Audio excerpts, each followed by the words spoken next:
Nu, ko, mīļie skolotāji, mīļie dalībnieki, visi mīļie cilvēki, kas ir šeit, es domāju, ķersimies klāt. Man ir pietiekami apjomīgs saturs, tāpēc varbūt kaut kādā brīdī es ātri un ļoti raiti iešu uz priekšu. Bet tā kā šis viss tiek ierakstīts, tad jūs varēsiet vēl papildus pašķirstīt, paskatīties materiālus. Un tas ir arī mans vadmotīvs šodien nedaudz varbūt iedvesmot tajos virzienos, ko es uzskatu par ļoti svarīgiem un vērtīgiem priekš cilvēku veselības. Un arī šodienas tēma principā ir par veselību, jeb kā justies labāk. Un pirms mēs domājam par to, kā justies labāk, tad bieži vien es cilvēkiem prasu jautājumu, kāpēc vispār tas ir svarīgi. Un es priekš sevis esmu izvēlējies to, ka es varbūt no savas dzīves gribu paņemt kaut ko vairāk, un patiesībā arī justies labi, kvalitatīvi, enerģiski, priecīgi un laimīgi. Tas ir tas, ko es esmu izvēlējies priekš sevis kā ļoti svarīgu vadmotīvu savā dzīvē. Bet viss nebija tik rožaini, un ir divi veidi motivācijas, kā šobrīd es redzu cilvēki skatās uz šiem jautājumiem, kas ir saistīti ar veselību, tāpat ar stresu, ar miegu, daudziem citiem procesiem, kas notiek mūsu ķermenī. Ir divas lietas. Pirmām kārtām, vai mums ir liela problēma un mums sāp, un tad sāpes ir mūsu motivācija, kāpēc mēs sākam skatīties šajos virzienos, tā skaitā mūsu dzīves kvalitāte varbūt pazeminās, un šis bija arī mans ceļš. Tieši tāpēc šobrīd es veidoju vidi un stāstu cilvēkiem par to, kā var dzīvot arī vidē un izveidot tādu vidi, kur ir veselīgi, jo tad, kad mēs skatāmies uz veselīgiem cilvēkiem un viņiem paprasam, ko viņi dara, viņi patiesībā nevar atbildēt. Jo viņi vienkārši dzīvo kvalitatīvā vidē, un tas ir tas, kas, manuprāt, mums pietrūkst šobrīd Latvijā un pasaulē, ka mums ir piemēri ar kvalitatīvu vidi, kas parāda, ka var dzīvot mazā stresā, var dzīvot veselam, var dzīvot laimīgam, priecīgam līdz 80-100 gadiem, līdzīgi kā to dara ilgdzīvotāju tautas, nācijas vai vietas, un no viņām mēs ļoti daudz ko varam mācīties. Šī gan nebūs šodienas mūsu tēma, bet daļai viņi pieskārsies tai jomai, kā ilgdzīvotāji dzīvo arī attiecībā pār stresu. Pirms 10 gadi es apzināti sāku ķerties klāt saviem veselības jautājumiem, un šīs lietas, ko es esmu izpētījis savā dzīvē, es arī ar jums šodien gribēšu padalīties. Un 10 gadi ir pietiekami liels laiks, lai saprastu, kā ķermenis un mūsu fizioloģiskie procesi transformējas. Un tas, ko es ļoti labi zinu, ka pirms 10 gadiem mana fizioloģiskā, ja bioloģiskais vecums bija noteikti vecāks nekā chronoloģiskais vecums, nu, tad tā ir viena no lietām, ko šobrīd es mēģinu panākt, ka tiešām mūsu bioloģija var strādāt daudz efektīvāk, un šūnu līmenī, un baktēriju līmenī, un ķermeņa un sajūtu līmenī mēs varam justies labāk. Tas tāds varbūt nelielais ievads. Es izveidoju rudīšanās skolu, kas ir stāsts par kontrastiem, augstumu un elpošanu. Es esmu Latvijā certificētais vienīgais Vima Hofa metodas treneris un mācu par elpošanu un kontrastiem un augstumu. Es esmu uzsācis pirms 3 gadiem biohacking novirzienu Latvijā un tādu biohacking konferenci izveidojis Latvijā. Un esmu arī Oxygen Advantage metodas instruktors, kur varbūt kājas aug no buteiko virziena, varbūt kādam tas būs vairāk pazīstams, bet pieliekot klāt dažādas zinātniski pamatotas lietas, ir pētījums no pasaules pieredzes un tās lietas, par kurām mēs šodien arī runāsim. Un tas jautājums, vai mēs gribam justies labāk.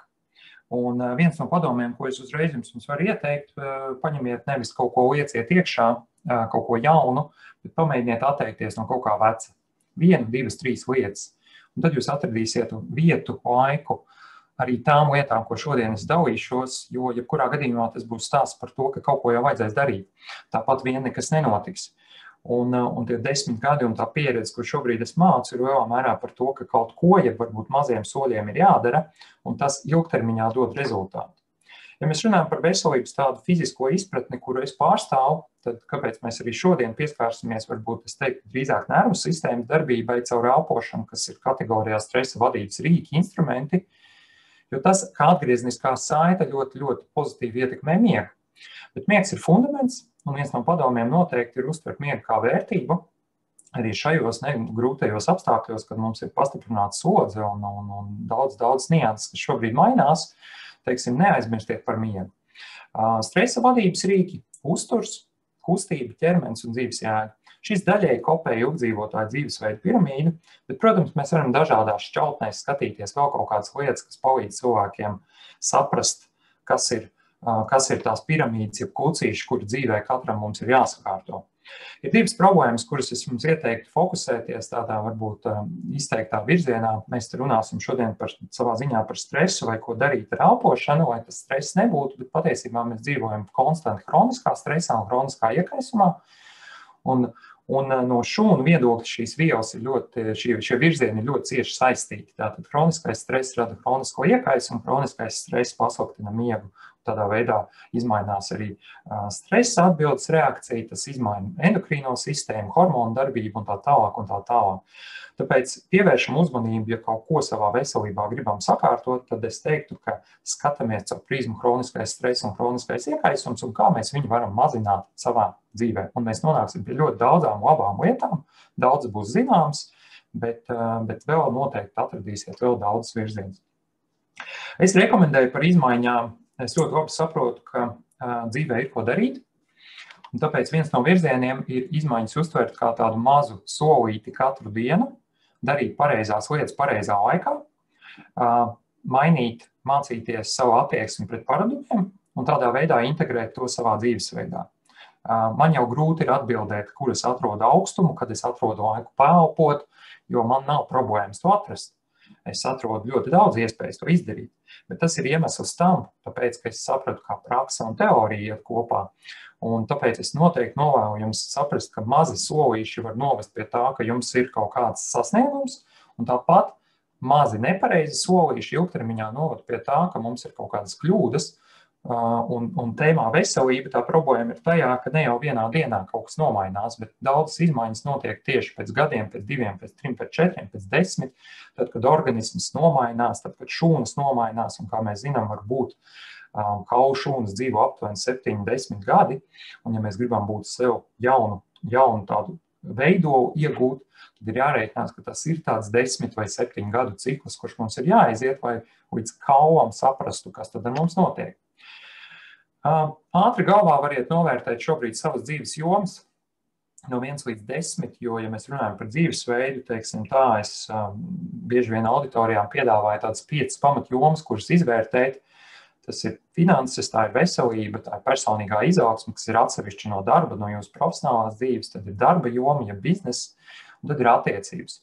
No 1 līdz 10 ātri priekš sevis novērtējiet skalā, kura jums no jomām šobrīd dzīvē varbūt ir zemākā, kura no jomām jums liekas vissvarīgākā, un tādā veidā variet paskatīties uz sevi, varbūt ko darīt, jo bieži vien mēs runājam par veselību, bet patiesībā veselība var būt saistīta arī ar finansēm, tā ir finanšu veselība. Un ar daudzām citām jomām varbūt veselība ir saistīta ar to, ka kaut kāds attiecības vai vide nav sakārtota savā dzīvē. Tā kā noteikti paskatieties uz šo prizmu un novērtējiet sev ļoti ātri šīs dzīves jomas. Mēs esam tik spēcīgi, cik mūsu vājākā vieta, un mēs varam sevi skaldīt no imunitātes viedokļa, no elpošanas viedokļa, no skeleta viedokļa, no endokrīnās sistēmas viedokļa. Mēs varam katru hormonu novērtēt, mēs varam fiziski skatīties uz sevi emocionāli, garīgi, no dažādām prizmām. Un tas ir tas, ko noteikti es mudinu paskatīties holistiski uz daudziem jautājumiem un saprast, ka varbūt nav tik vienkārši visas lietas. Un tāpēc viens no virzieniem noteikti ir, ka jāturpina mācīties un jāturpina savā ziņā eksperimentēt ar sevi un arī novērot, kas notiek apkārt savā vidē, un tad arī pieņemt tās mazās izmaiņas, lai tas kaut kādā mērā ietekmētu mūsu personīgo veselību. Šis ir stāsts par imunitāti, kāpēc nedz augstums ir vainīgs pie tā, ka mēs slimojam, nedz kāds viens vīrus vai baktērija un tā tālāk. Tā ir kombinācija no vairākām sistēmām, kas ietekmē to, kā mēs jūtamies. Tāpēc ir, tā teikt, tie pamatbloki ir jāsaprot, un šodien mēs kaut ko no viņiem skaldīsim. Uzreiz ir iedošu pāris virzienus, kā es šobrīd pēdējo gadu varbūt fokusējos savā dzīvē. Kā jau minēju, miegs ir vērtība. Elpošana ir viens no virzieniem, kā mēs trenējam nervu sistēmu, un par to es šodien jums dalīšos. Man liekas, tas ļoti būtiski, kā vispār ietekmēt mieru un saprast, kur rodas enerģija un kur viņa pazūd. Tie kontrasti, tas ir karstums, augstums, un ne tikai kontrasti, karstums, augstums, bet arī stāsts par vispār, par dabu, par to, kā mēs integrējamies ūdenī, zemē, zemes virzienā, varbūt basas kājas un gaiss un telpu veidināšana un daudz citas lietas. Mans fokus ir badošanās, ik pa brīdim neēst. Uzturs vispār manā dzīvē ir ļoti svarīga joma, tā kā to noteikti arī ieteikt jums papētīt. Apzinātība, saprast, pamanīt lietas sevī, pamanīt lietas, kas notiek vidē, sajust arī to, jo tā ir tā atgriezniskā saite, kā tad mēs jūtamies. Nav mums nepieciešams obligāti gudrās ierīces, kas izmēra to, kāds man miegs ir no rīta bijis. Mēs varam arī sajūtu līmenī saprast, kā mēs jūtamies dienas laikā. Un tad mums ir jāpieņem lēmums, kā tad mēs gribam patiesībā justies. Es lietoju dažādas uzturu papildvielas, dēļ tā, ka uzturu problēmas, kas šobrīd ir rietumu civilizācijā vai rietumu sabiedrībā, ir tādas, ka saucamā rietumu diēta ļoti būtiski ietekmē to, kāds ir mūsu uzturs. Ekoloģija un industriāli ražota pārtika ir problēma. Tas ir mans personīgs viedoklis un daudz ekspertu viedoklis, tāpēc es ielieku kaut kādas papildvielas kā uzturu bagātinātājus. Ūdens, kvalitatīvs tīrs ūdens ir viens no virzieniem, kā es šobrīd arī paņemu par fokusu priekš sevis. Un mācīšanās, izglītošanās, tās ir grāmatas, audio grāmatas. Šobrīd tā iespēja mācīties, un ja mēs zinām valodas krievu, angliski, tad ļoti daudz, ko mēs šobrīd varam saprast. Ja jums ir nepieciešams atbalsts vai kaut kādi jautājumi, tad droši varat doties uz šo mājaslapu, un es varu jums palīdzēt varbūt kaut kādu jautājumu izskatīt personīgi. Šis ir veids, kā es atbalstu jūs, varbūt tā ir bezmaksas saruna, aptuveni 30 minūtes par kādu konkrētu jautājumu, un ja jūs praktizēsiet kaut ko no tām elpošanas tehnikām, ko es jums dalīšos, es esmu pilnīgi pārliecināts, ka jums radīsies jautājumi, tāpēc, ka atbalsta mehānismu droši variet izmantot šo platformu, ko es esmu izveidojis. Ja mēs runājam par stresu, tad šis ir viens no virzieniem, ko es mācu, tātad kā stresa situācijā justies komfortā. Kā stresa situācijā būt pilnīgā mierā, kā ieiet ūdenī, kā sajust to, ka cilvēkam nav stress tādā stresā, kur viņam būtu jābūt, un netrenēti cilvēki līdz pat 3 minūtēm var ieiet ledainā ūdenī, kas ir aptuveni 1 grāds, varbūt 1,5 grāds, un tādā veidā pavadīt 3 minūtes. Un stāsts tam visam apakšā ir ļoti vienkārši. Mēs mācāmies trenēt nervu sistēmu. Un augstums ir kā testa scenārijs, kur mēs pārbaudām, vai mēs to esam apguvuši vai nē. Un dodamies tālāk. Un tagad mēs pievērsīsimies pašam svarīgākajam, ko es šodien jums gribu arī iedot. Tas sastāvēs aptuveni 60% no manas visas šī dienas stāsta, var teikt, meistarklases. Ja mēs būtu klātienē tikušies, tad mēs darītu kaut ko praktisku uz vietas, teiksim, mēs tiešām praktizētu elpošanas vingrinājumu. Šodien es fokusēšos uz tīri tādām teorētiskām lietām, kur jums pašiem vajadzēs pēc tam varbūt veltīt kādu laiku vairākiem elpošanas vingrinājumiem un viņus pamēģināt. Pasaules rekords bez elpas ir aptuveni 22 minūtes, 20-22 minūtes, un tas ir uzstādīts zem ūdens. Un šis ir viens no kritērijiem, kā mūsu organisms spēja izturēt augstā darba slodzē, respektīvi bez skābekļa, ar paaugstinātu ogleskābo gāzi. Un ir skaidrs, ka mēs varam izdzīvot bez ūdens vairākas dienas, bez gaisa tikai dažus mirkļus. Bet tie mirkļi arī parāda atgrieznisko saiti mūsu elpošanas sistēmai, kā tad viņa uzvedās un kā tad viņa reaģē. Tas, ko cilvēki lielākais mīts, ko es saskaros, esot kā elpošanas treneris, arī savā ziņā es saskaros, ka mēs nepievēršam uzmanību, kā mēs elpojam, mēs nepievēršam uzmanību dažādiem kvalitātes un kvantitātes rādītājiem. Un tas ir tieši tāpatās kā sportā, mēs ļoti daudz ko varam izmērīt, un tieši tāpat ar elpošanu mēs varam ļoti skaidri izmērīt, kādi tad ir tie elpošanas kritēriji. Un tie ir saistīti ar nervu sistēmu, tie ir saistīti ar hormonu darbību organismā, jo elpošana ir tālvadības pūles mūsu nervu sistēmai. Mēs varam elpot tā, ka mēs radām stresu, mēs varam elpot tā, ka mēs radām mieru, bet tā problēma ir tajā, ka tie disbalansi kaut kuri pa brīdim sajūg mums, un beigās sanāk tā, ka organisms nesaprot, kā tad mēs jūtamies šobrīd, izejot no mūsu elpošanas. Jo kaut kādā brīdī viņi ir apzināti, kaut kad mēs varam viņu novērot, teiksim, dienas laikā, un kaut kādā brīdī naktī, piemēram, tāpēc arī pieskāršos tēmai miegs, mēs nezinām, kā mēs elpojam. Un jautājums, vai mēs to varam trenēt, vai mēs to varam pamainīt, un atbildi ir jā. Un tāpēc, jā, kā mēs elpojam, ir viens no jautājumiem, ko noteikti es uzdošu. Ir jāsaprot, ka elpošana ir izvadu funkcija, termoregulācijas funkcija, balss veidošanas funkcija, tā ir saistīta ar imūnsistēmu, ar imūna aizsargu funkciju, ar hormonālo regulāciju, tas ir stāsts par hormoniem un endokrino sistēmu, un tas ir par pH līmeni, kas tiek nodrošināts asinīs. Un elpošana ir apzināta funkcija, ko mēs varam apturēt, ietekmēt, mēs varam elpot, mēs varam neelpot, mēs varam ātrāk elpot, mēs varam elpot caur muti, caur degunu, ar krūšu kuru, ar vēderu, un tie ir visi mainīgie, kas ietekmē to, kā mēs jūtamies. Un ja mēs nezinām, kā strādā šī ātrumkārba, tad sanāk tā, ka mēs strādājam kaut kādā neapzinātā darbību principā, un attiecīgi organisms fizioloģiski saņem tādu signālu, kas ir neskaidrs, un attiecīgi reaģē ar to hormonu aktivitāti, kuru tad mēs paši esam ar elpošanu radījuši. Galvenā ideja par nervu sistēmu ir tāda, ka mums ir parasimpātiskā nervu sistēma un simpātiskā nervu sistēma. Un tas, kas notiek šobrīd mūsdienu sabiedrībā, ir tas, ka mēs paši esam radījuši stāvokli, ka mēs dzīvojam pārlieku aktīvā parasimpātiskās nervu sistēmas iespaidā. Tas mums iedod to, ka mums izmainās sirdsdarbība, mums izmainās tas, kā mēs elpojam, mums izmainās miega kvalitāte un ļoti daudz lietas. Bet tas, kas mums ir jāpanāk, jebkurā gadījumā mums abi divi šie novirzieni ir vajadzīgi, gan simpātiskā, gan parasimpātiskā nervu sistēma, bet mums ir jāsaprot, kurā brīdī un cik daudz un kā sasniegt to, lai būtu līdzsvars starp šīm sistēmām. Jo ar katru ieelpu izelpu mums gan viena, gan otra nervu sistēma tiek aktivizēta. Un tas ir tas, ko mēs šodien izrunāsim. Ja mēs runājam par vienu no pētījumiem, ko es nesen paņēmu no vienas grāmatas elpošanas, teiksim, kur tika pētīti aptuveni 331 profesionāls atlēts, un viņiem tika prasīts, varbūt, kas ir vājākais šobrīd jūsu tajās darba spējās, tad viena no lietām, kas parādījās, ir elpošanas vājums, nevis muskuļu vājums vai pienskāpes veidošanās, bet tieši elpošana ir viens no virzieniem kā vājākais posms.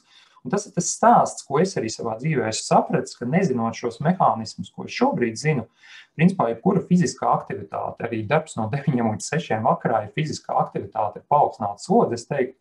Un tas ir stāsts par to, ka, ja mēs nezinām šos mehānismus, mēs paši sevi apzogam. Un elpošanai tiešām ir milzīgi ietekme uz to, uz visu ķermeni, un mēs apzināti viņu varam ietekmēt. Elpošanas problēmas ir saistīts ar miegu, ar sirds-asinsvadu sistēmu darbību, ar asinsvadu darbību, ar elpceļu darbību, ar risku, paaugstinātu risku gūt traumas un ļoti daudz lietas, kas ir saistīts vispār ar ķermeņa tādām pamatfunkcijām. Mēs ātrāk nogurstam, mēs neizguļamies, mums pazūd koncentrēšanās spējas, jo tas ir saistīts arī ar skābekļa apskābekļošanu kapilāros, smadzenēs, rokās, plaukstās un tā tālāk. Par to vēl mēs runāsim. Un te es jums piedāvāšu pašiem varbūt izveikt kaut kādā brīvā brīdī dažādas testēšanas, un es padalīšos ar to, vai mums nebūtu jāmin par to, vai mana elpošana strādā vai nestrādā, mēs viņu varam testēt. Un testēšana bieži vien ir no dažādiem aspektiem. Teiksim, mums ir dažādi vingrinājumi, dažādi virzieni, ko mēs notestējam, tad mēs varam saukt to kopējo bildi kopā un pateikt, cik tad efektīva vai neefektīva ir konkrēti mana personīga elpošanas sistēma. Un viens no virzieniem ir elpas aizturs sekundēs. Var mērīt uz izelpu, var mērīt uz ieelpu, var mērīt dažādos veidos. Teiksim, elpas aiztura sekundes minūtes ir viena no atgriezniskām saitēm. Ar dažādiem elpošanas vingrinājumiem mēs varam to mērīt, un dažus es jums pat parādīšu. Maksimālais soļi bez elpas ir viens no testēšanas veidiem. Tātad mēs uztaisam ieelpu, vieglu izelpu, aizturam elpu un uztaisam maksimālos soļus. Izelpas tests sekundēs mēs uztaisam maksimālu ieelpu, saspiežam lūpas un vieglu izelpojam aptuveni minūti vai 90 sekundes. Un to mēs arī varam mērīt. Un tad ir viens no testiem elpu skaits minūtē. Mēs jau pieskārsimies bišķi šiem testiem, es tagad ātri iziešu cauri viņiem. Tad elpu skaits minūtē. Cik reizes minūtē jums notiek cikls ieelpa izelpa, tas ir viens. Tātad cik reizes minūtē mēs elpojam. Un tas ir rādītājs naktī, dienā, sporta nodarbību laikā, sēdu stāvoklī, guļu stāvoklī, un tie cipari kaut ko liecina. Skābekļa piesātinājums asinīs mērāms. Šeit mums gan vajadzēs kaut kādu ierīci vai gudro ierīci vai arī oksometru, un tāpat mēs varam mērīt arī oglekļa dioksīdu izelpā, teiksim, CO2, kāds tas līmenis ir. Un tāpat mēs varam sporta laboratorijās mērīt vispār, cik skābekļi mēs varam akumulēt, teiksim, kaut kādas fiziskas slodzes laikā. Tas ir VO2 maksimuma tests, ko izmanto sportisti. bet arī priekš cilvēkiem, kas ir hroniski slimi vai, teiksim, veseli, arī tiek izmantot šāda veida testi, lai pateiktu, kas notiek ar sirds asinsvadu slimību. Un dažādas gudrās ierīces var šobrīd mums ļoti labi palīdzēt, tie gudrie pulksteņi, gudrie gredzeni, kas var parādīt kaut kādu informāciju par to, kas notiek ar mūsu nervu sistēmu, ar mūsu elpošanu. Komfortabla elpas aizturi ir viens no testiem, ko mēs varam izveikt. Kā viņi izpaužās, teiksim, mēs uztaisam normālu ieelpu, mēs uztaisam normālu izelpu, mēs aizspiežam degunu, un mēs paskaitam telefonā sekundes, cik komfortablu mēs varam aizturēt. Un komfortablu nozīmē to, ka tad, kad mēs jūtam muskuļu spazmas, mēs sākam elpot. Ja brīdi paskatāmies telefonā, jā, tās ir 10, 20 vai 30 sekundes. Un šeit ir aprakstīts, kā tas mērījums tiek veikts. Tātad patiesībā tas, ko mēs mēram, mēs skatāmies jūtīgumu pret skābekli un jūtīgumu pret ogļu dioksīdu, jeb CO2. Un sākumā mēs atpūšamies kādas 5-10 minūtes, tad mēs uztaisam normālu ieelpu, normālu izelpu, aizspiežam degunu, nomēram sekundes, un tādā veidā piefiksējam, cik tad mums ir komfortabla elpas aizturi. Šeit ir vēlreiz parādīts tas, ka mēs uztaisam no sākuma normālu ieelpu, normālu izelpu, tad ir garā līnija, kas parāda elpas aizturi, un tad mēs normāli ieelpojam. Šādā veidā aptuveni izstāsta pati vienkāršākā elpas testēšana. Otrs ir maksimālais izelpas tests. Mēs atkal 2, varbūt 5 minūtes atjaunojamies, mēs varam sēdus vai guļus to testu taisīt, mēs paņemam telefonu un uztaisam maksimālu ieelpu, saspiežam lūpas un caur lūpām pa milimetram lēnām pūšam ārā gaisu.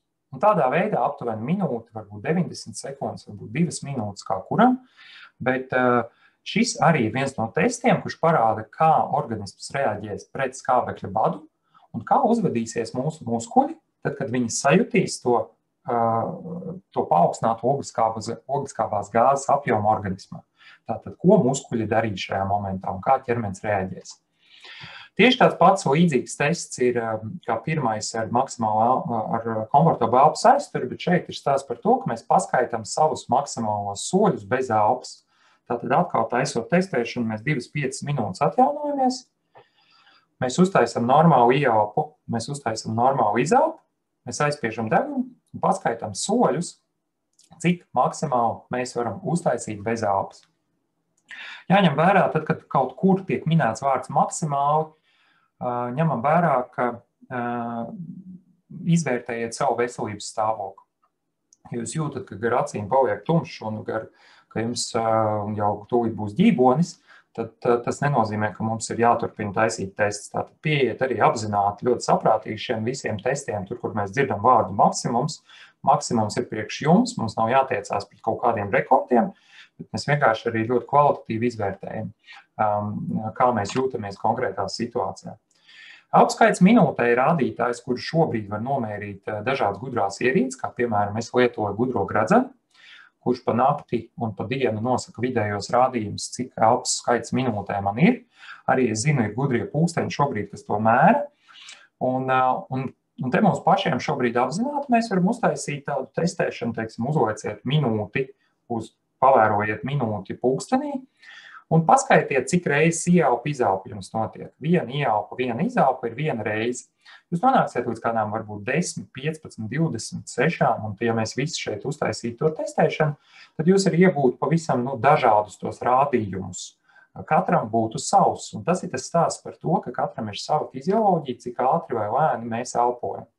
Un ja mēs saliekam ļoti daudz šos rādījumus vienā virzienā, tad ir skaidrs, ka šis viss korelē ar sirdi, šis viss korelē ar pulsu minūtē, un tad mēs redzam, cik ir komfortabla elpas aizturi, cik ir maksimāla elpas aizturi, kāds ir pulss, kāds ir CO2 līmenis un tā tālāk un tā tālāk. Un šie rādītāji, kurus mēs ļoti labi varam novērtēt vai pateikt, kā tad mūsu elpošana reaģē. Un šis ir saistīts arī ar stresu. Tātad šis ir saistīts ar nervu sistēmu, jo elpošana ir tālvadības pūts mūsu nervu sistēmai. Ja mūsu komfortabla elpas aizturi kaut kur 30 sekundes un mūsu soļi maksimāli bez elpas ir 60-80, tad mēs varam runāt par to, ka mūsu veselība ir labā stāvoklī no šiem aspektiem. Pieredze rāda, ka lielākā daļa populācijas arī manā pieredzē ir zem vidējiem rādītājiem.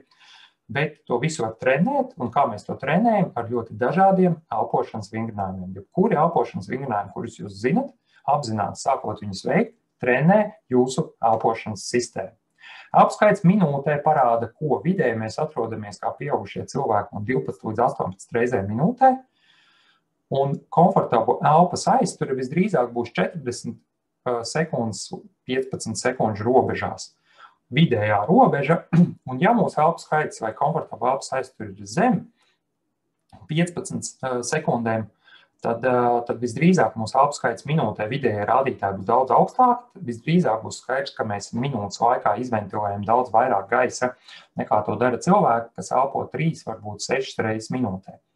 Visdrīzāk 3 reizes minūtē apzināti mēs nesasniegsim Latvijas apstākļos vai tajā dzīvesveidā, kurā mēs dzīvojam, bet tas, ko es rekomendēju, sasniegt vidējos rādītājus zemākā 12 reizes minūtē elpošana naktī, jo arī neirologi ļoti skaidri zina, ka tas aktivizē parasimpātisko nervu sistēmu un ļauj mums ļoti kvalitatīvi izgulēties.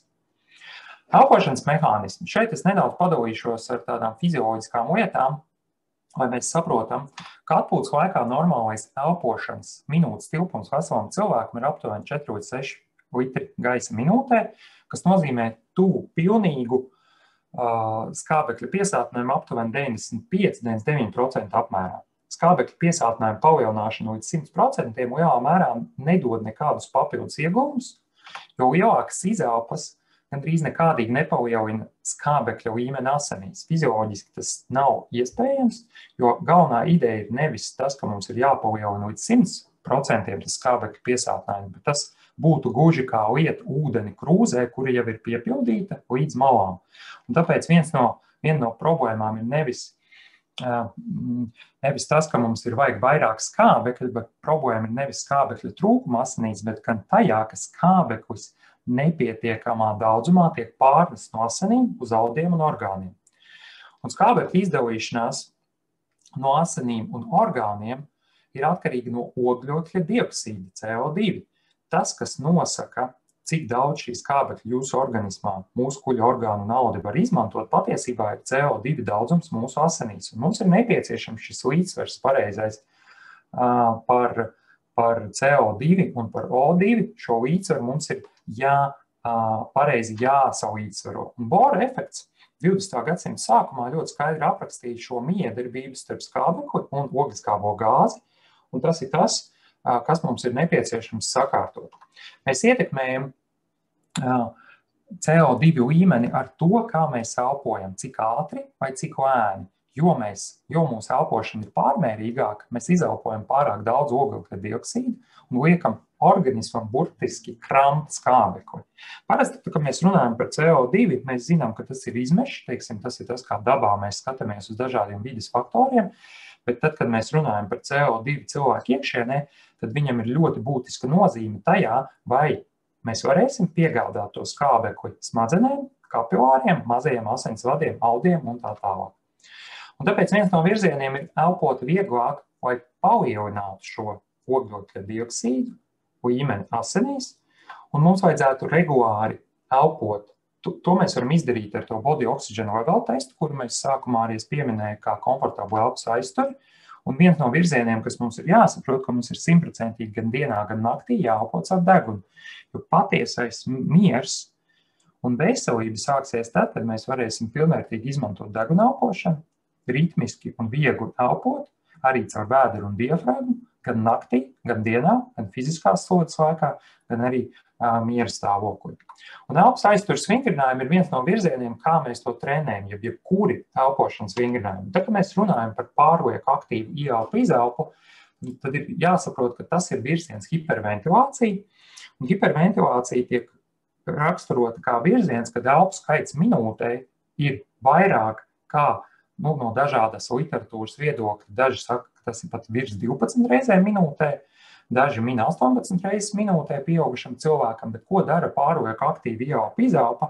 Šeit tiek skanēts cilvēku smadzenes, un ja mēs pārlieku aktīvi elpojam, ja hiperventilējam, labā bilde ļoti skaidri parāda, ka 1 minūtes aktīva elpošana samazina asins piegādes smadzenēm, un šis ir tas iemesls, kāpēc reibst galva, kāpēc mums liekas, ka vajadzētu apstāties un kāpēc limst muskuļi bērniem, kad viņi salocās pēc skriešanas vai pēc fiziskās aktivitātes. Vai arī kāpēc ir tumšs gar acīm, kad kāds seniors ir pieaugušais cilvēks uzkāp tur 10. stāvā un viņam ir aizdus vai aizāva un ir tumšs gar acīm. Šis ir tas stāsts, tātad asins piegāde perifērijai, tas ir principā mazie kapilāri, izāpojot pārāk aktīvu ogliskābo gāzi, rada to stāvokli, ka mums reibs galva un ir tumšs gar acīm. To mēs ļoti viegli varam pārbaudīt 30 sekundžu ļoti aktīvu ielpu izaupu. Parasti auditorijā mēs to arī saku pamēģināt, tā arī daram. Paši varat sēdus šobrīd izmēģināt, uztaisīt caur muti ļoti aktīvas ielpas izaupas. Šādā veidā paelpojiet 30 sekundes, un tad vienkārši nomierināties un paskatieties, kāda būs atgriezniskā saite. Un tad jūs varēsiet saprast, vai jums reibs galva un nereibs galva, un tad jums radīsies jautājums, vai bērni, kuri šādā veidā paelpojot, vai viņi patiesībā varēs paskriet. Ir ļoti skaidrs, ka viņi nevarēs paskriet. Jauniešu nometnēs es ļoti ātri varu izkristalizēt, kuri būs skrējēji, kuri nebūs skrējēji. Jo ļimst muskuļi no tā, ka viņi netiek pabaroti. Muskuļos ir mazie kapilāri, ja mēs tik līdz sākam ļoti aktīvi hiperventilēt un vēl ar krūšu kurvi to darīt, tad nozīmē, ka mēs vienkārši nepabarojam ar skābekli muskuļus un mēs ļimstam, mēs krītam. Tas ir tas, kas notiek gan ar pieaugušiem cilvēkiem, gan ar bērniem. Un hiperventilācijas efekts, ko viņš padara, varbūt neesat dzirdējuši, varbūt esat dzirdējuši stāstu par maisiņu. Ja mēs sākam elpot maisiņā, mēs patiesībā ieelpojam atpakaļ savu ogliskābo gāzi, un tādā veidā mēs nomierinamies. Bet, ja mums maisiņa nav, kā tas notiek? Mēs ieraugam čūsku, mēs ieraugam kaut kādu stresa apstākļu, un mēs sākam aktīvāk elpot.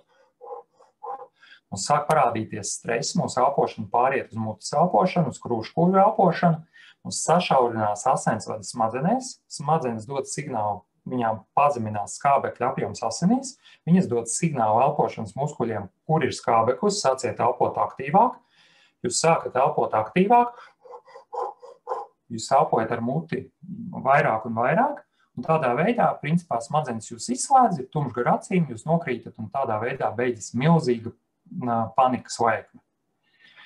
Ja mēs iedodam maisiņu cilvēkam, viņš pats ieelpo savu ogliskābo gāzi, jo skābekļi mums pietiek asinīs, ir problēma viņa piegādē tieši smadzenēm, lai smadzenes nomierinātos, un tādā veidā stress tiek samazināts. Un šis ir elementārs piemērs tam, ja cilvēks dzīvo šādos stresa apstākļos, kur viņa elpošana ir nepārtraukta tāda, kas nav efektīva, tad mēs dzīvojam tieši tādā stresā, kādu mēs paši radam ar to, kā mēs elpojam. Tāpēc ir jāņem vērā, ka elpošana tiešām ietekmē, kādu nervu sistēmu mēs ietekmējam. Un ir pētījumi no dažādiem speciālistiem, kas ir pētījuši, ka cilvēku elpu skaits minūtē kādreiz ir bijis mazāks. Cilvēki dzīvoja daudz mierīgāku dzīvesveidu, un viņu elpu skaits minūtē, tas viss dzīvesveids vai formāts, kā viņi dzīvoja, tiešām bija savādāks. Un šobrīd mūsu normas ir 12 līdz 18 pieaugušam cilvēkam elpu skaits minūtē, bet šobrīd tas, ko mēs redzam, tas noteikti attīstās vēl aktīvāk. Tāpēc viens no virzieniem ir vienkārši izmantot ļoti lēnu, apzinātu ieelpu izaupu kā elpošanas vingrinājumu. Un pats vienkāršākais elpošanas vingrinājums ir mācīt organismu elpot ar 6 reizēm minūtē, līdz 4 sekundēm ieelpa caur degunu, līdz 6 sekundēm izelpa caur degunu, un tad mierīgi atkal ieelpojam un izelpojam. Un šāda veida vingrinājumi, kas ir vieglas intensitātes vingrinājums, jūs varat veikt jebkurā mazā stundu pauzītē, un arī mierīgi sākt un nobeigt mācību stundu arī ar audzēkņiem.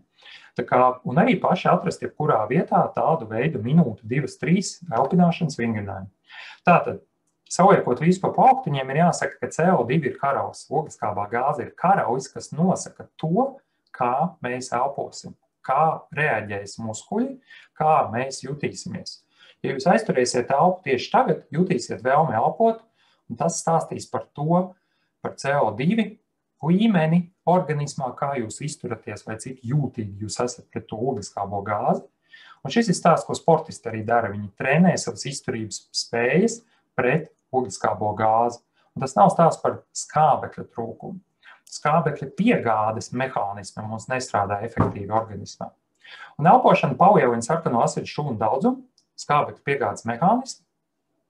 Un tas uzlabo ļoti daudz rādītājus fiziskos, ja respektīvi darba spējas uzlabojās pavisam savādāk. Ja mēs labāk izguļamies, ja mēs labāk apasiņojam orgānus un smadzenes, tad mums ir pavisam citi mehānismi, kā tas strādā.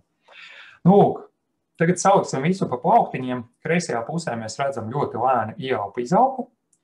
Varētu uzskatīt, ka tā ir joga elpošana, jeb es pat teiktu, tā būtu pilnīgi normāla elpošana, uz ko es pats arī tiecos, ka šāda veida rādījumiem ir jābūt. Tātad apzināti vidēji rādītāji, teiksim, miera stāvokli ir aptuveni 6 reizes minūtē, un tas ļoti specifiski, spēcīgi aktivizē parasimpātisko nervu sistēmu.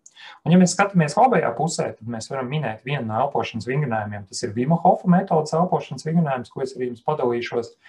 Tas uz kaut kādu brīdi aktivizē simpātisko nervu sistēmu, un jebkura pārlieka aktīva elpošana, viņa radīs pārlieku lielu satraukumu, viņa būs skaļa, viņa būs smaga, viņa būs agri vai vēlu mutes elpošana, viņa var būt apzināti pildot vingrinājumu, varbūt neapzināti atrodoties kādā citā situācijā, viņa visdrīzāk būs augsts intensitātes, un tas būs stāsts par īstermiņu. Tagad un tūlīt tu ieraugi briesmas, un tev ir jāmūk prom no vilka. Un tu vienkārši sāc elpot ar krūšu kurvi, ar muti, tu noskrien savus 5 kilometrus, un tad tu sāc atjaunoties.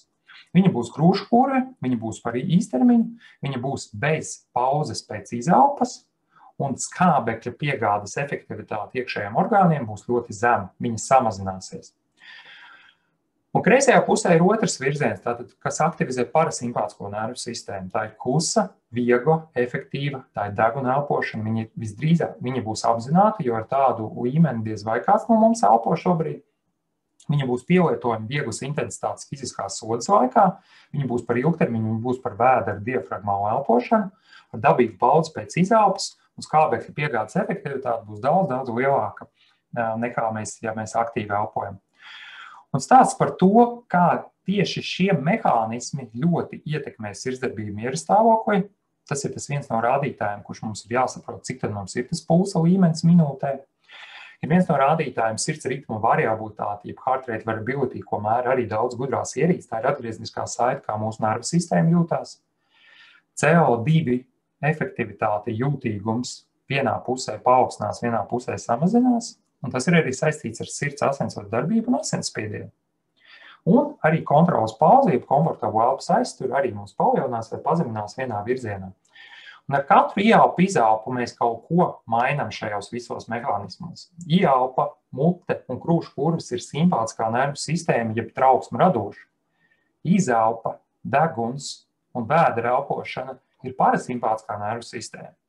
Un ir jāsaprot, ka šie mehānismi visu laiku mums notiek. Mēs kaut kur ieelpojam, kaut kur izelpojam. Un katrā no šiem momentiem mēs aktivizējam vai radam aktīvu vienu vai otru nervu sistēmas darbību. Ja mūsu elpošana nav sinhrona, tātad ieelpa, izelpa jums ir garāka vai īsāka, tad attiecīgi jūs pamainat to, kā jūs jūtaties. Ja jūs gribat nomierināties, jūs liekat fokusu uz garāku izelpu. Ja jūs gribat aktivizēties, jūs liekat uzsvaru uz lielāku ieelpu. Un šie ir mehānismi, kurus mēs varam izmantot, jo dažreiz mums vajag lielāku fokusu un tiešām enerģiju šobrīd, un dažreiz mums vajag stāvokli, ka mums vajag nomierināties. Visbiežāk mums vajag nomierināties, jo tas ir par ilgtermiņu. Tāpēc es noteikti ieteiktu jums atrast virzienus, izmantot elpošanas vingrinājumus ikdienā, kaut vai to 4-6, kas ir vieglas intensitātes vingrinājums, vai arī ļoti aktīvu Vima Hofa metodas elpošanas vingrinājumu. Elpošanas sistēmas kritērija tātad. Jums vienlaicīgi jāizpilda vairāki. Jums ir jābūt klusai, ja jūs krācat, šņācat, jums ir smaga elpa, tas jau ir liecina par to, ka kaut kāds problēmas ir. Viņai ir jābūt klusai, ka mēs nedzirdam līdzīgi kā zīdaiņiem, kad viņi piedzimst, vispār nav skaidrs, viņi ir dzīvi vai miruši, liekas, ka viņi neelpo. Viņi tik efektīvi, pūstoši, viegli elpo caur degunu, viņiem ir ritmiski ieelpa, izelpa, viņiem vēders necilājas, jo diafragma ļoti efektīvi strādā, viņi ir viegli nepiespiesta pūstoša, un tā ir pamatā diafragmāla, jo visa elpošana pamatmuskulis ir diafragma. Un tad pieslēdzās krūšu palīgu muskuļi, starprību muskuļi, vēdera palīgu muskuļi un tā tālāk, bet pamatmuskulis ir diafragma. Un tas, viena lieta, ko mēs vēl varam novērot, ir, kā mēs elpojam dažādās situācijās. Un jums ir jāsaprot, ka ir dažādi veidi, ir pilnīgi varbūt situācijas, kad kāds no pieaugušiem cilvēkiem neapzināti jūs pieķerat sevi, ka jūs pat aizturat elpu pa dienu, un jūs neelpojat kaut kādās situācijās. Jūs varat pamanīt to, kā bērni vai jūs paši skaļi lasot elpojat, vai jūs varat atrast pareizus mehānismus, kur uztaisīt ieelpu un izelpu. Un ir dažādi, teiksim, dziļums, sekums un dažādas situācijas, kā mēs varam elpošanu novērot. Un viens no uzdevumiem, ko es jums ieteiktu, pavērojiet audzēkņus, kā viņi elpo dažādās situācijās, piemēram, tad, kad viņam jāiet pie klases, pie tāfels vai priekšā. Un šobrīd tā situācija ir tāda, ka laikam mēs vairs neredzam tos audzēkņus klātienē, bet idejiski arī attālināti var redzēt kamerās, kā bērni elpo un pieaugušie. Kā viņam mainās elpošanas, krūškuru elpošana, kad mēs paprasam viņam kaut ko, ko viņš nezina iespējams. Un tieši tas pats arī pieaugušiem notiek, kad viņiem jāiet uzstāties auditorijas priekšā. Paaugstinās sirdsdarbība, paaugstinās, mainās elpu skaits minūtē un tā tālāk un tā tālāk. Viena lieta, ko es daru jau labu laiku, es uz nakti līmēju multicieti. Teiksim, lai 100% saprastu, kā strādā deguns, vai viņš strādātu naktī, neapzināti man ir jāizlīmē muti, jo mutes elpošana ir vieglāka. Ja mēs ieelpojam gaisu caur muti, tad gaisa pretestība ir ļoti maza, bet caur degunu visdrīzāk mums ir ļoti liela. Un viena lieta, ko es pieaugušiem cilvēkiem iesaku, arī mans mērķis ir dabūt degunu vaļā, pārbaudiet vienu nāsi un otru nāsi. Kāda ir gaisa plūsma šobrīd konkrētā situācijā jūsu konkrētā gadījumā. Un tāpēc naktī, ja mēs neelpojam caur degunu, tas nozīmē, ka mēs jau aprobežojam to, kā mēs varam atjaunot savu smadzeņu darbību un cik kvalitatīvi mēs varam izgulēties. Tāpēc ir jāpievērš uzmanību. Elpošana caur degunu un muti ir ļoti saistīta ar zobu veselību, ar elpceļu izmaiņām kaklā, ar sejas struktūras izmaiņām. Un ir vairāki pētījumi, kuri apliecina, ka ir bijuši pētījumi universitātēs par to, ka mērkaķīšiem tika aizšūti deguni, un viņi elpoja caur muti, un kas viņiem attīstījās? Viņiem attīstījās agresivitāte, hiperaktivitāte, viņiem attīstījās, tā teikt, dūms, un angliski ir tāds teiciens mouth breather, jeb mutes elpotājs. Cilvēks, kurš dzīves laikā nav iemācījies elpot caur degunu. Deguns ir elpošanai, muti ir ēšanai. Un ir daudz pētījumi, arī Stanfordas universitātes eksperiments pierāda to, ka aptuveni 10 dienas, ja jūs elposiet caur muti tikai konstanti, aptuveni pirmajās 4 dienās jums jau paaugstināsies asinsspiediens par 10-15 punktiem, jums sāksies krāpšana, šņākšana, un tas viss noved pie tā, ka jums izmainīsies tas, cik kvalitatīvi jūs izgulēsieties, vai cik kvalitatīvi jūs jutīsieties un kā atjaunosies jūsu organismus enerģija un spēks. Bet elpojam mēs 20-25 tūkstoši reizes dienā. Un ja mēs nesaprotam šos mehānismus, tas ļoti būtiski ietekmē to, kā jūtas mūsu nervu sistēma. Tāpēc ar elpošanu vien mēs varam panākt milzīgu maģiju tajā, kā trenējās nervu sistēma. Šobrīd mana pieredze rāda, ka nervu sistēmas darbība ir izkritusi. Cilvēki nezina vispār, kāda tā saistība, stress mums ir, par to šaubu nav. Un tad rodas jautājumi, kā trenēt viņu. Un tad atbildi ir elpošanas virziens, ir tas, kas mums ir jārealizē. Tātad, kā es elpoju, mums pašiem ir jāsaprot, kā tad jūs elpojat. Pirmkārt, jums ir jānovēro savu elpošanu. Jums ir jāsaprot teorētiskā bāze, kur es šobrīd arī dalos, ka ir nozīme degunam, mutei, krūškurvim, bēderam, ka viņai ir jābūt vieglai, bēderam pamatā, diafragmai, klusai, ritmiskai, deguna elpošanai. Un tam ir jābūt ļoti daudzās situācijās. Lielākoties šādās situācijās mums ir jāelpo tieši tā, visās situācijās, kad dzīvē mums ir. Protams, runāšana, lekciju lasīšana ir tas stāsts par mutes elpošanu, jo mēs nevaram paralēli elpot caur degunu. Bet tas ir stāsts par to, kad mēs apstājamies, kā tad mēs elpojam. Viens no vienkāršākajiem vingrinājumiem ir kastes elpošana, līdzīgi kā 4-6 elpošanas vingrinājums. Tātad katrs šis virziens līdz 4 sekundēm ieelpojam, līdz 4 sekundēm aizturam, līdz 4 sekundēm izelpojam un līdz 4 sekundēm aizturam. Ko šis vingrinājums dara? Viņš vienmērīgi aktivizē nervu sistēmu visos virzienos. Tas nozīmē, ka arī notiek treniņš.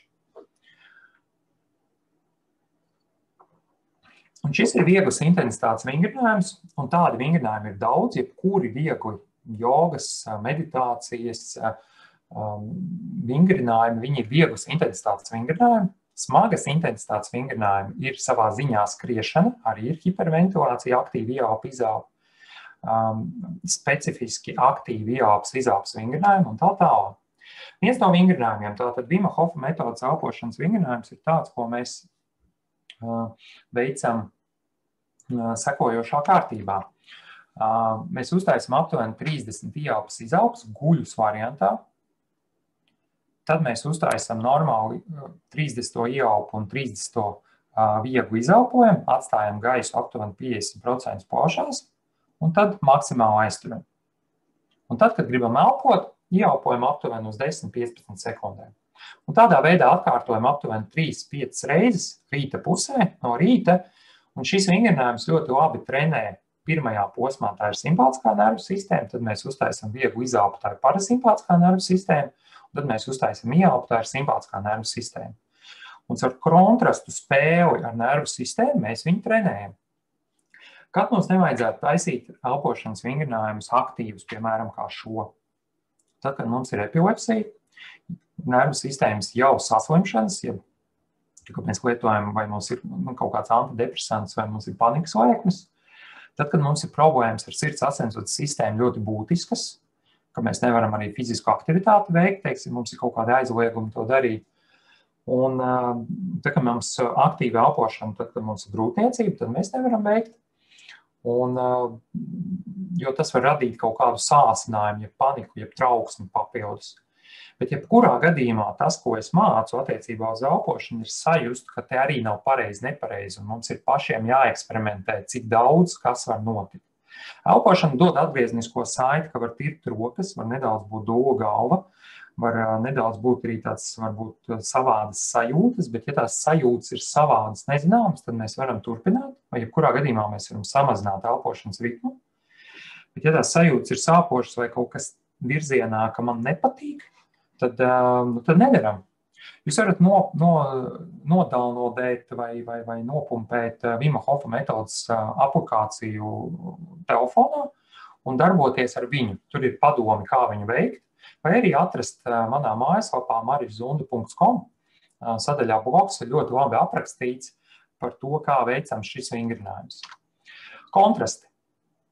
Ar šo mēs arī elpošanu pabeidzam, bet patiesībā viņa vēl turpināsies, jo kontrastu tēmā mēs atkal runāsim par nervu sistēmu. Un šeit ir ļoti skaidri rakstīts, parasimpātiskā nervu sistēma nomierina, simpātiskā uzbudina. Atkal ir stāsts par nervu sistēmu. Kontrasti ir viss kaut kas, kas notiek mums apkārt vidē. Visbiežāk tas ir stāsts par vides apstākļiem, saule, karstums, mitrums un gaiss. Un hormēze ir tas princips, ja pozitīvais stress, kurā mēs pakļaujam organismu, lai viņš trenētos. Tātad hormēze, es teiktu, ir, varētu teikt, vārds rūdīšanās piemērojams. Arī elpas aizture ir hormēze. Mēs pakļaujam organismu pozitīvajam stresam. Arī sporta zāles apmeklējums un muskuļu slodzes paaugstinājums ir hormēze. Mēs dodam slodzi un atslābinam. Tas, kas mums ir jāatrod, mums katram personīgi jāatrod tā slodze, kura nerada pārlieku lielu stresu, vai mēs varam atjaunoties. Un tāpēc šis ir tas, teiksim, tas medicīniskais virziens, ja fizioloģiskais, ar kuru mēs darbojamies, tātad hormēze, kas dod pozitīvu virzienu. Citam tas ir atvērts loks, no kā mēs baidamies, ka mēs saslimsim, citam tas ir kondicionieris, citam tā ir publiskā runa, bet atgriezniskā saite ir nervu sistēma, kas palaiž tālāk mehānismus, vai nu veselību vai slimību. Slimojam mēs nevis no augstuma, bet slimojam mēs no baktērijām, vīrusiem un sēnītēm, kuras mums kaut kādā mērā ir tādas, kuras sausumā dažas izdzīvo labāk, citas mitrumā labāk izdzīvo, citas augstumā labāk izdzīvo. Un adaptēšanās spēja ir tieši tā rūdīšanās. Rūdīšanās ir spēja adaptēties kuriem ārējās vidas apstākļiem, bet tā bilde ir tajā, ka mūsu nervu sistēma vienkārši ir tik norūdīta, ka pēkšņi uzsitot aizmugurē jums ar gongu, jūs nenokratīsieties. Un tas ir stāsts par to, ka apkārtējā vidas apstākļi, tas var būt augstums, karstums, skaņas, trokšņi, vēl kaut kas padara mūsu nervu sistēmu spēcīgāku, un treniņš ir elpošana. Šeit ir medicīniskās enciklopēdijas skaidrojums, kas ir rūdīšanās, un te ne vārda nav teikts par augstumu, kas par ziemas peldēm un auliņu. Te ir stāsts par sistemātisku pakāpenisku impulsu radīšanu ķermenī, trenēšanu, Un tādā veidā mēs uztrenējam nervu sistēmu, un visbiežāk tā ir sirdsasinsvadu sistēma un nervu sistēma, kas tiek pieminēta kontrastu spēlē. Ir jāsaprot, ka nav vienīgā metode, kas visu trenē, tāpēc es arī pieminu daudzas virzienus, ka mums ir holistiski jāskatās uz to, kā mēs trenējam nervu sistēmu un kā mēs jūtamies. Tēmā rūdīšanās cilvēki bieži vien min veselību, izaicinājumu, izturību, imunitāti, dzīvesprieku un tā kontrastu spēle ir tieši par to, jo rūdīšanās manā izpratnē nav auļņas, nav ziemas peldes, bet tas ir sistemātiski pakāpenisks dzīvesveids ar dažādiem kontrastiem, ikdienišķa doza, pozitīvā stresa, kas iedod rezultātu tam, kā mēs jūtamies. Vima Hofa metode ir kombinācija no elpošanas un augstuma, ledus vānas un auļņa, tādiem samērā ekstrēmiem apstākļiem, bet to visu var uztrenēt, un tas ir tas, ko es daru.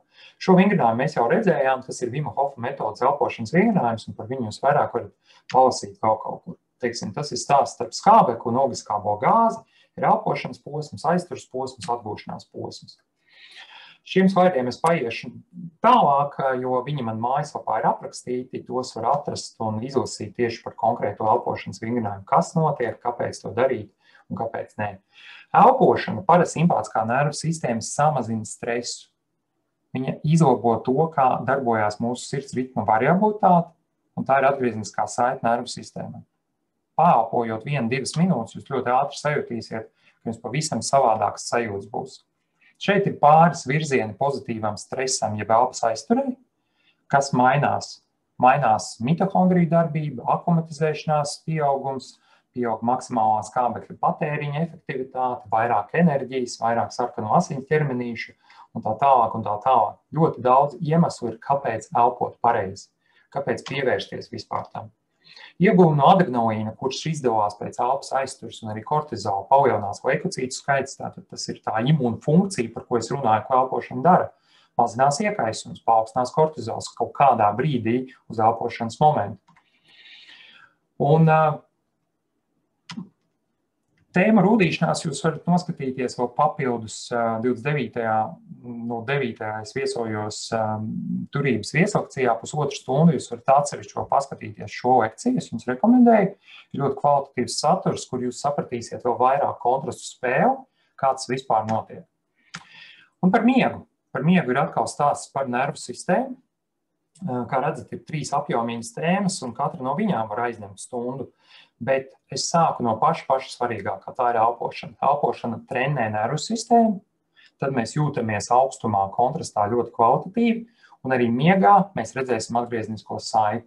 Problēmas ar miegu ir milzīgas sabiedrībā. Mūsdienu sabiedrībā šobrīd daudz cilvēku neizguļās kvalitatīvi, vai tas ir katrs 3. vai katrs 4. Nav būtiski, bet katrs no mums ir saskāries ar miega traucējumiem, un katrs, es teiktu, gribētu izgulēties kā mazs bērns, jo tas ir kvalitatīvs miegs. Un kvalitatīvs miegs ir tāds, ka jums notek siekala no rīta pa muti, līdzīgi kā mazam bērnam, un tad mēs zinām, ka parasimpātiskā nervu sistēma ir bijusi ļoti spēcīgi ieslēgta. Un ir jāsaprot, ka problēma ar miegu ir modernais dzīvesveids. Mēs esam pilnīgi izjaukuši to, kas ir dabas cikls, bioloģiskais pulkstenis, kur ir saule, kur ir mēnesis. Katrā posmā mēs esam pilnīgi sajaukuši, ka vakarā mums ir jāiet sportot, un tad mums visi pulciņi strādā. No rīta agri mums ir jābrauc uz skolu, un ziemā un vasarā, un laiki nemainās no tā visa. Teiksim, modernais dzīvesveids, kādā mēs šobrīd dzīvojam, viņš neveicina to, kāds ir mūsu bioloģiskais pulkstenis. Mēs esam salauzuši savu bioloģisko pulksteni, tas izjauc atkal endokrīno sistēmu, un tas, ko es jums rekomendētu papētīt, ir, kā vajadzētu strādāt cilvēka bioloģiskam pulkstenim. Tur ir atšķirības nedaudz, cīruļi, pūces, stundu, šurpu, turpu, ziemā, vasarā mēs gribam vairāk, mazāk kaut kur gulēt, bet modernais dzīvesveids mums saka, ka skola sākas katru dienu 8. Modernais dzīvesveids saka, ka no tikiem līdz tikiem viss vienmēr ir tā, un nav nekāda izņēmuma, bet dabā izņēmumi ir. Miegs ir vērtība, tieši tāpēc es ieteiktu jums paskatīties uz to, kā jūsu instrumentu, kur gūt enerģiju, kur atjaunoties, tāpēc arī pievērsiet uzmanību tam ļoti, ļoti būtiski. Tas ir daudz sportistu un veiksmīgu cilvēku virziens. Mums ir palikusi vēl 1 minūte un drīz mēs beigsim. Un viens no padomiem ir domājam par miegu laicīgi, izguļamies. Projekts aktīvs dzīvesveids nevienmēr ir pats labākais, tāpēc padomājiet, vai jums nevajadzētu tajā dzīvesveidā ieplānot miegu, un miegu plānojam jau no rīta. šodien izdomājiet tagad, cikos jūs šodien iesiet gulēt. Un ar to arī sāksies jūsu miega izmaiņas. Izmainiet no tā, ka man vajadzētu izgulēties, uz to, ka man tiešām miegs ir svarīgs un vērtīgi. Cirkāds ritms ir sadarbības dienu un nakti, un miega apnoja ir viena no problēmām, ko mēs risinām, tātad elpas aiztura naktī, ko mēs risinām caur elpošanu. Nu ko, vairāk pieredzi jūs varat lasīt marižuna.com vai uzdrošinies.lv vai biohacking.lv, un mani varat atrast sociālajos tīklos. Paldies!